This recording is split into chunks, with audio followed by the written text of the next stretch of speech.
are not only physically lazy, but mentally idle as well. Constructive thoughts will absolutely, like a great hidden searchlight, show you the pathway to success. There's always a way to be found if you think hard enough. People who give up after a little less light in their power of thoughts. In order to gain your end, you must do your utmost to use thought until it is luminous enough to reveal you the way to your goals. The power of suggestion is very strong.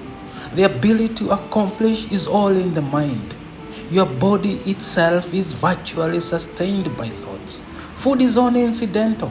The main power sustaining you is your mind, your consciousness.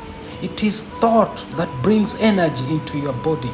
When thought is neutralized, the body feels weak and begins to decay. God's thoughts is the essence of everything. It is living. It is infinite. Out of the infinite vastness, everything has been drawn. God pulls a thought out of his consciousness, and that thought becomes a living being. He pulls out another thought and tells it to become a flower, and it becomes a certain kind of blossom. Other thoughts become mountains or gems or stars. My brothers and sisters, cast away all negative thoughts and fears.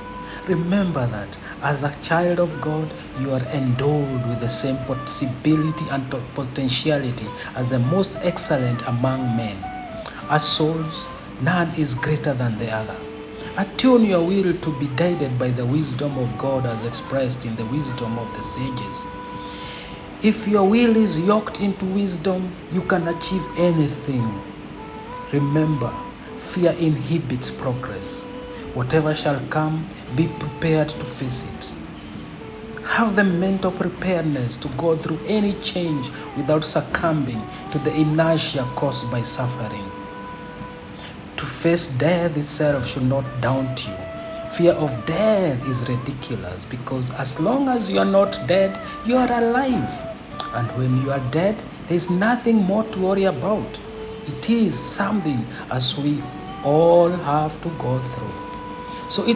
So couldn't be so bad. We are waves on the surface of the sea. And for a time in death, our consciousness becomes overwrapped and enwrapped in the infinite oneness, where once we came from. It is nothing to regret, but rather a rest, a pension from the travails of life, a promotion to the greater freedom. And again I say, retain evenness of mind under all circumstances. In every situation, be calmly active and actively calm.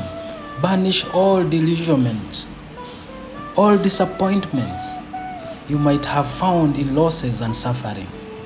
These constraints on the power of thought and will must be absolutely be done away with. Your trials did not come to punish you, but to awaken you, to make you realize that you are a part of the Spirit and that just behind the spark of your life is a flame of infinity. Just behind the glimmer of your thoughts is a greater light of God.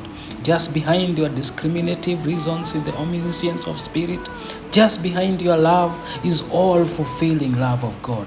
If you would just realize that, do not disconnect yourself with God. He did not make anyone more privileged than another. All are made alike in his image, but not all reflect equally his divine light.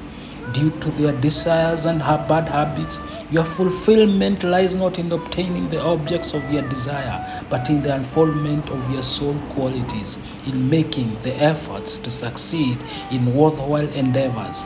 There is nothing to prevent you from feeling that great power behind your life. It is your bad habits that tell you otherwise. Thank you for sticking with me, and in our next installment, let's discuss why bad habits are your worst enemies. Thank you.